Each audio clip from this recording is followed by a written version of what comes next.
Olá, queridos irmãos e irmãs! Estamos de volta para mais estudo bíblico e a pergunta que vamos responder hoje é a seguinte: eu tenho o costume de montar uma árvore de Natal em casa, como uma forma de decoração para deixar o ambiente mais bonito nessa época do ano. Uma irmã que veio me visitar me disse que isso é pecado, pois a árvore de Natal tem origem pagã, é coisa do diabo e traz coisas malignas para a minha casa. Isso que ela disse é correto? Muito obrigada, querida irmã, por dividir com a gente essa dúvida, e esse aqui é um tema bem polêmico, mas você vai ver que a resposta não é tão complicada assim. E você tem alguma dúvida?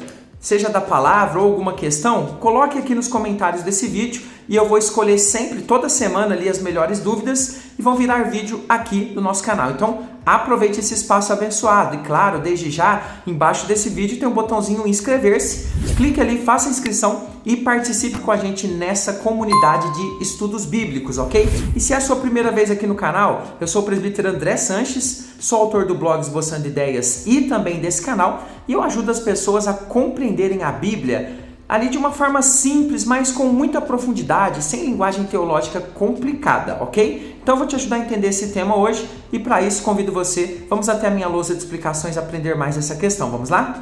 Então vamos lá, texto na tela, Salmos 24, versículo 1 diz o seguinte, o texto: ao Senhor pertence o quê? A terra e tudo o que nela se contém.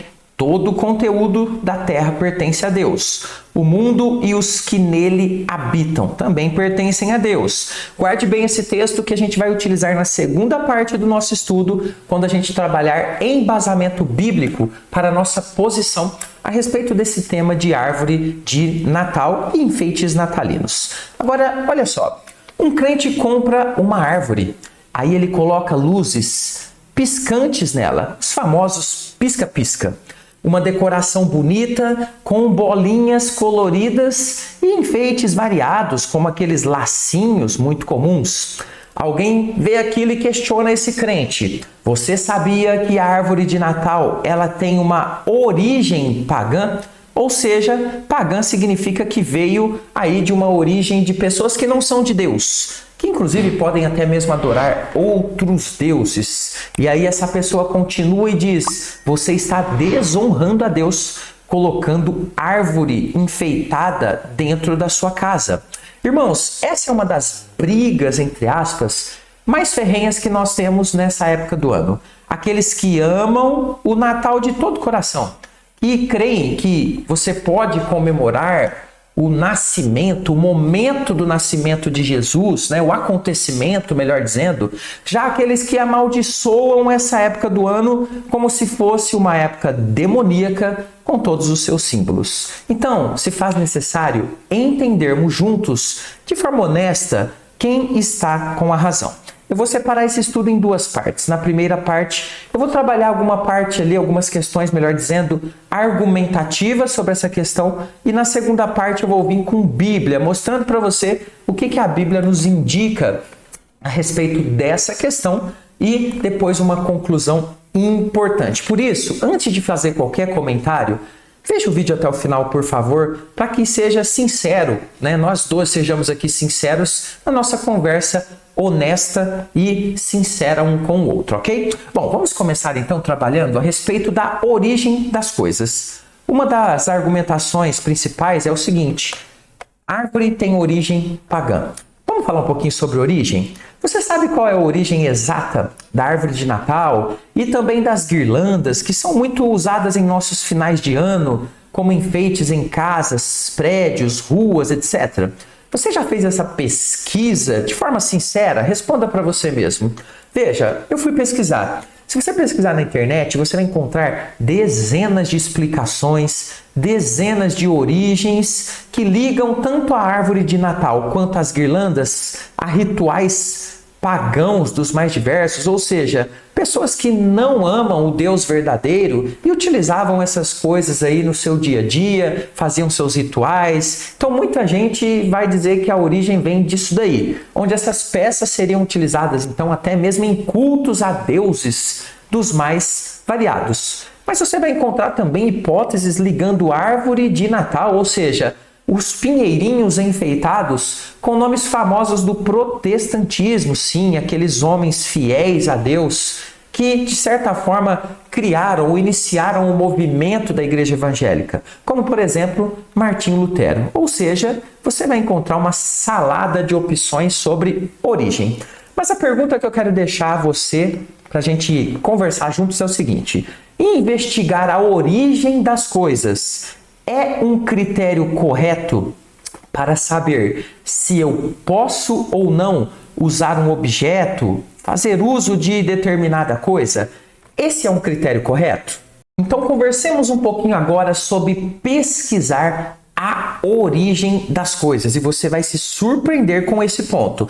Um recadinho rápido: estão abertas aqui as vagas do nosso curso Conheça Sua Bíblia de Capa a Capa, está lá no primeiro link fixado dos comentários, ok? Se você pensa que esse é um critério correto a aplicar, ou seja, sim, o crente tem que investigar a origem das coisas, por exemplo, a origem da árvore de Natal, ou seja, ver a origem dela e aí eu decido se eu uso ou não. Eu tenho que ser honesto com você e fazer uma pergunta um pouco desconcertante aqui. Você pesquisa a origem de todas as coisas antes de usá-las? Responda com sinceridade para você mesmo. Você sabe, por exemplo, a origem desse computador que você pode estar usando para ver esse vídeo nesse momento? Ou do seu celular, né? A maioria das pessoas hoje acessa os vídeos pelo celular. Você pesquisou a origem desse celular? Você sabe se os chips que estão dentro dele foram feitos, por exemplo, em uma fábrica lá na China ou em Taiwan, onde as pessoas adoram outros deuses e consagram a produção desses equipamentos a demônios, a deuses dos mais variados? Você fez essa pesquisa antes de comprar o seu celular ou o seu tablet que está utilizando? Veja, você sabe se quem produziu esses materiais ofereceu aos seus próprios deuses pagãos? Ou se o criador dessas coisas era um adorador do diabo? Você fez essa pesquisa?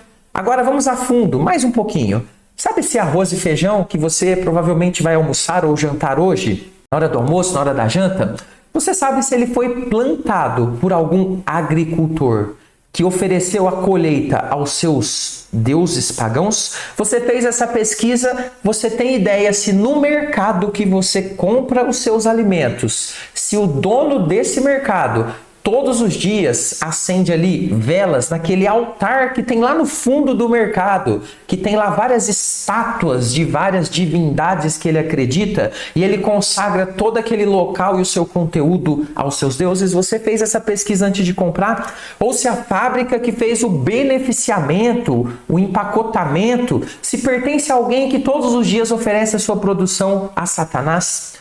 Agora vamos aprofundar ainda mais. Sabe o chinelo, o sapato, a camisa, a calça, ou o sabonete, ou a sua pasta de dente que você usa todos os dias? A gasolina que colocou em seu carro, você verificou se cada uma dessas coisas não tem uma origem pagã, se não foi inventada por um pagão, ou se algum pagão é fabricante dela? Olha só, você já está percebendo o que eu estou dizendo aqui. Observe que a gente está agora num impasse gigantesco.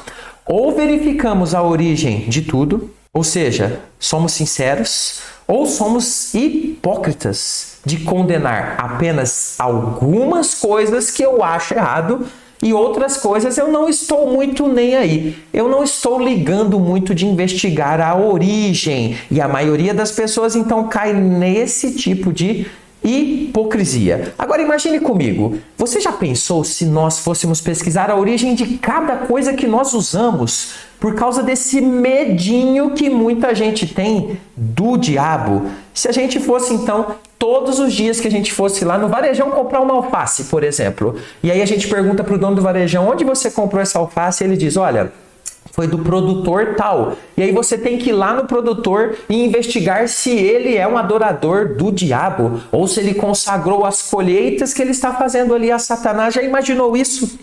Como se o diabo fosse então o criador das coisas, tivesse todo o poder, e como se ele tivesse um poder que está acima do poder de Deus. Iríamos ficar malucos, doidos, perder toda a nossa liberdade em Cristo. É por isso que a gente tem que fazer o que agora? Ir para a Bíblia. Então a gente precisa orientar aqui os irmãos a pensar biblicamente sobre essas questões. E a gente vai trabalhar aqui sobre origens pagãs de coisas e o que o apóstolo Paulo orientou ali na sua época, que tinha problemas muito parecidos com esses que nós enfrentamos hoje. Paulo passou por um problema bem similar. Mas na época de Paulo, o problema eram as coisas vendidas onde? No mercado. Sim, existia mercados lá naquela época, um pouco diferentes, claro, do que nós temos hoje em dia.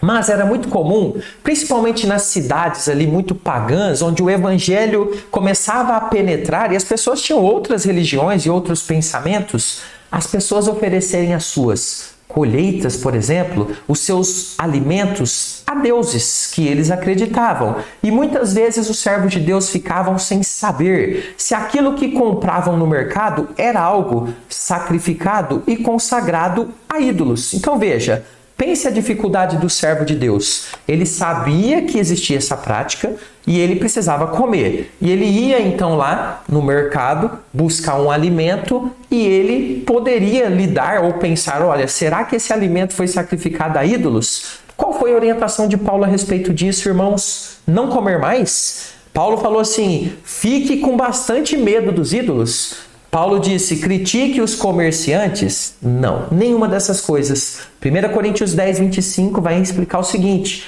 comei de tudo que se vende no mercado, sem nada perguntardes. Ou seja, olha, vocês não precisam ficar investigando essas coisas por motivo de consciência.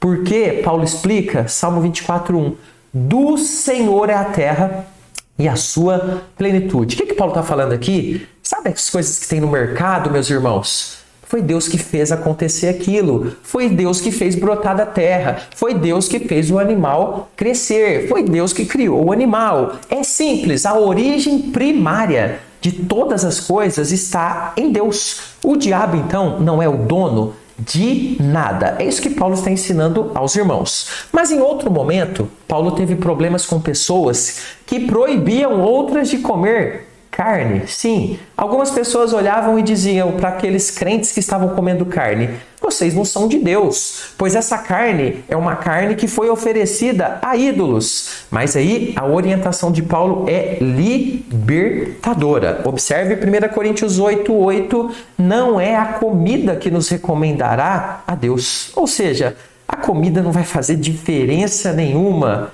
com relação à nossa espiritualidade, pois nada perderemos se não comer. Então veja, você não quer comer? Não come, não vai perder nada.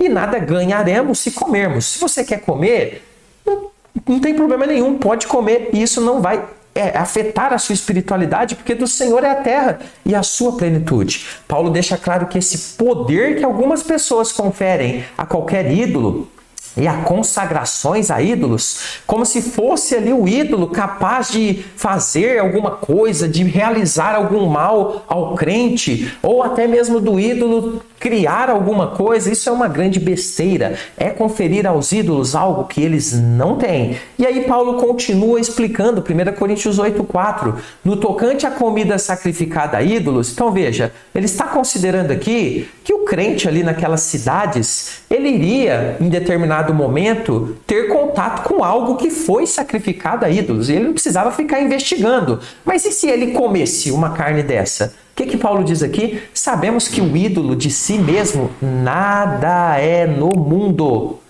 Nada é no mundo. E que não há senão um só Deus. O que Paulo está explicando aqui? Queridos, a consagração a Deus, ela é superior a qualquer consagração a um ídolo. É por isso que eu pego o meu arroz e o meu feijão lá no mercado e aí eu coloco na minha mesa e consagro a Deus. Ponto final. O diabo tem poder maior nas coisas consagradas? Obviamente que não. Veja que Jesus, ele sabia e fazia exatamente dessa forma. Lembra que várias vezes ele comia com pecadores?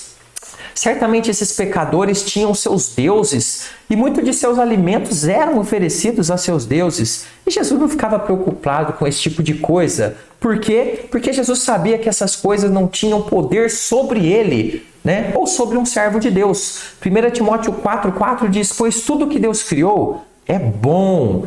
É isso, esse é o princípio. E recebido com ações de graças, nada é recusável. O que significa isso? Quando eu recebo com gratidão e consagro e reconheço o poder de Deus que me trouxe aquele alimento ou que fez com que aquela árvore nascesse e eu vou enfeitá-la como eu quero ali, como um tipo de enfeite para minha casa. Queridos, a consagração a Deus é superior à consagração a qualquer ídolo que possa ter sido feito lá no passado longínquo ou até mesmo quem fabricou isso. Mas, de qualquer forma, eu quero que você tenha um equilíbrio. Ainda existe a possibilidade de ter uma árvore de Natal em casa e isso ser pecado. Então, veja, nós já chegamos a uma conclusão. Você pode ter a sua árvore sem se preocupar com essa questão de origem.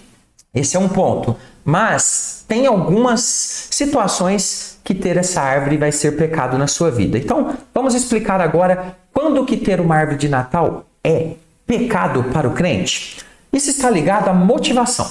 Veja, a motivação do nosso coração, ela pode indicar que usar uma árvore de Natal e guirlandas e enfeites natalinos pode se tornar algo que não agrada ao Senhor, quando essa motivação de usar esses objetos não glorifica a Deus, na forma como isso é usado. Ou quando a gente usa o objeto para glorificar outras coisas, deuses ou qualquer tipo de coisa. Eu vou te dar um exemplo aqui, não com árvore de Natal, só para você entender. Veja, comprar um carro é pecado? Não é pecado. Alguns, teriam que investigar a origem da fabricação do carro para ver se ele não é pagão. Mas nós já sabemos aqui, já entendemos que não precisamos fazer isso. Eu compro um carro, eu consagro a Deus, eu oro e digo: Senhor, esse carro agora é do Senhor, para o Senhor, para a sua glória. Esse é o jeito correto. Mas imagine que alguém compre um carro para ostentação e vaidade. Esse carro, então, pode se tornar um pecado na vida daquela pessoa. Essa pessoa vai idolatrar esse carro. Essa pessoa vai cuidar desse carro mais do que ele cuida da própria esposa ou da família, dedicando mais tempo ao carro do que a Deus. Então veja que esse carro ele se torna um erro na vida dessa pessoa. É nesse sentido. É importante dizer também que nós podemos ter esse tipo de motivação, então, para qualquer tipo de objeto e não somente para objetos natalinos. E aí o crente precisa ter, então, cuidado. Podemos ter uma motivação errada com a casa que temos, com o carro, com alimentos, com roupas, com tudo. Todas as coisas nós devemos fazer para a glória de Deus. O homem tem grande capacidade de transformar tudo que ele tem em algum tipo de Deus falso, em algum tipo de adoração errada. Mas não é só isso. Outra coisa importante que a Bíblia nos ensina a cuidar e a zelar é do nosso testemunho com os de fora, com o fraco na fé. Paulo, quando tratou dos assuntos que eu mencionei, sobre carne, sobre ídolos, sobre mercado, ele faz uma ressalva importante. Observe a maturidade de Paulo. 1 Coríntios 8,13. E por isso, se a comida serve de escândalo ao meu irmão, então veja, se essa comida, que eu sei que não traz problema nenhum, está trazendo um problema, um escândalo, uma animosidade, uma briga com meu irmão, então nunca mais eu vou comer carne, para que não venha a escandalizá-lo. O que Paulo está falando aqui é de liberdade em Cristo. Eu posso ter, eu posso fazer, mas em alguns momentos eu abro mão em prol do meu irmão. Então veja, se de forma clara e consciente a nossa atitude em aceitar algo, que pode ser uma árvore de Natal na nossa casa, ou enfeites, ou qualquer outra coisa, se isso está ferindo de alguma forma a consciência de uma pessoa, segundo a orientação de Paulo, é melhor não priorizar a confusão, mas abrir mão daquilo em favor daquele que é mais fraco e não tem ainda condição de perceber essa pessoa que comer aquela carne ou ter aquela árvore de Natal em casa não faz de ninguém um adorador de outro Deus. Por quê? Porque está consagrado na vida do crente para o Senhor, para a honra e glória do Senhor. Então, a verdade sobre a árvore de Natal e sobre as guirlandas é que tem muita, mas muita polêmica boba sobre elas. E muita gente hipócrita que fala sobre origem, mas não pesquisa a origem de nada que usa na sua vida. Mas é muito bom para achar a origem de árvore, de não sei o quê, enfim, de um monte de coisas só para criticar, mas utiliza um monte de objetos, utiliza aliança de casamento, que tem aí as suas origens duvidosas, e não fala nada sobre outras coisas. Não existe qualquer atestado de autenticidade sobre as lendas da origem da árvore, e que são usadas por muitos de forma hipócrita para proibir o seu uso. O crente pode usar sim de forma saudável. Claro, como enfeite, sem qualquer problema, desde que com uma motivação correta e sem objetivos de ferir a consciência dos mais fracos na fé. Ou seja, a verdade sobre árvore de Natal e enfeites natalinos em geral é que nós não temos o poder de proibir quem quer que seja de usá-las sob o pretexto de que elas teriam sido usadas num passado que ninguém sabe ao certo, por pagãos e supostos rituais que ninguém tem como provar e dizer que realmente existiram. E mesmo se existiram, o que os descrentes fazem com as coisas não é um problema nosso. Veja, nos templos pagãos tinha água também. Os descrentes utilizavam água, nos seus rituais, utilizavam ali uma série de bebidas e a água estava ali. Então não vou beber mais água? Não faz nenhum sentido. Se fizermos esse tipo de proibição, que sejamos coerentes e analisemos então a origem de todas as coisas que usamos e tiremos tudo aquilo que tem origens parecidas. Você está disposto a viver essa prisão desnecessária na sua vida? Eu não estou disposto, por isso eu faço sempre esse tipo de análise para as coisas que eu compro e utilizo. E muitas coisas eu não uso na minha casa, mas não porque eu tenha medo do diabo ou de origem pagã, mas porque eu não quero ferir a consciência de terceiros e também, de fato, eu quero ter uma motivação correta. Então, tenha liberdade de fazer a sua escolha. Quero continuar aqui com mais estudo para você. Esse estudo aqui eu estou colocando porque é muito importante nesse final de ano. Deus precisa da nossa fé para fazer milagres em nossa vida. Você vai ver detalhes aqui nesse estudo. Dê o play. Te espero nesse próximo vídeo. Fica com Jesus.